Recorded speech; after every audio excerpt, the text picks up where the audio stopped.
দেখো নতুন পায়ের প্রেমী বন্ধুরা, এখন যা ওয়েদারের যা কন্ডিশন, ঠান্ডা গরম, প্রত্যেক পায়রার ভিতরে ঠান্ডা আছে। তাই এই ওষুধটা ব্যবহার করতে পারো সপ্তাহে 1-2 দিন। ঠান্ডা থাকে 2 দিন, নাহলে সপ্তাহে আপাতত 1 দিন ব্যবহার করতে পারলে পায়রা সুস্থ থাকবে। পায়রা দেখো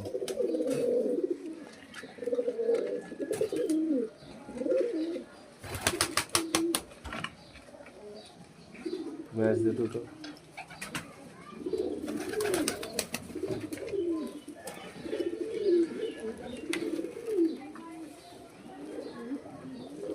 আয় আয় আয় আয়।